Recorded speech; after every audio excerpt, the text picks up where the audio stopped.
Hello, ചിന്തൂസ് എഫ്എമ്മിലേക്ക് എല്ലാവർക്കും സ്വാഗതം. ആദ്യമായിട്ടാണ് ഈ ചാനൽ കാണുന്നതെങ്കിൽ ഒന്ന് സബ്സ്ക്രൈബ് ചെയ്തേക്കണേ. ഇന്നത്തെ പവിത്രത്തിൻ്റെ എപ്പിസോഡ് തുടങ്ങുന്നത് തന്നെ വേദവിക്രമിനെ കളിയാക്കുന്നതാണ്, ഓരോന്ന് പറഞ്ഞിട്ട്. പിന്നീട് കാണിക്കുന്നത് ശങ്കരനാരായണനും പത്മവും സംസാരിക്കുന്നതാണ്. ശങ്കരനാരായണൻ പറയുന്നുണ്ട് ശ്രീകാന്ത് വേദയോട് ചെയ്തത് തെറ്റാണെന്നും കുഞ്ഞിനെ കാണാൻ സമ്മതിക്കാത്തത് തെറ്റായി എന്നും.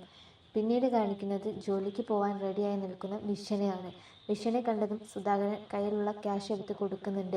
എന്നിട്ട് പറയാണ് വഴിച്ചെലവിന് എടുക്കാൻ വേണ്ടിയാണെന്ന്.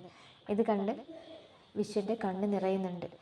അങ്ങനെ വിശ്വൻ ഇറങ്ങുകയാണ്. അപ്പോഴാണ് വേദയെ കാണുന്നത്. വേദ ജോലി അന്വേഷിച്ച് പോയി വരികയായിരുന്നു. പിന്നീട് കാണിക്കുന്നത് എല്ലാവരെയും വിളിച്ച് അലറുന്ന പത്മത്തെയാണ്. എല്ലാവരും ഓടിച്ചെന്ന് നോക്കുമ്പോഴാണ് കാണുന്നത് ആരും വിളിച്ചിട്ട് ഉണരാതെ കിടക്കുന്ന ശങ്കരനാരായണനെയാണ്. ഉടനെ തന്നെ ഹോസ്പിറ്റലിലേക്ക് കൊണ്ടുപോകുന്നുണ്ട്. അപ്പോഴാണ് വേദയുടെ ഫോണിലേക്ക് ദീപ്തി വിളിക്കുന്നത്. എന്നിട്ട് നടന്ന കാര്യങ്ങൾ പറയുന്നുണ്ട്. എന്നാൽ ഇത് കേട്ട് വേദയ്ക്ക് ഒരു ചതിയാണെന്നാണ് തോന്നിയത്. പക്ഷേ അതൊരു ചതിയായിരുന്നില്ല.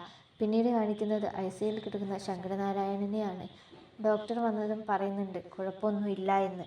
ഇതോടുകൂടി ഇന്നത്തെ പവിത്രത്തിൻ്റെ എപ്പിസോഡ് അവസാനിക്കുകയാണ്. അടുത്ത എപ്പിസോഡുമായിട്ട് വരുന്നവരെ ടാറ്റാ, ബൈ ബൈ.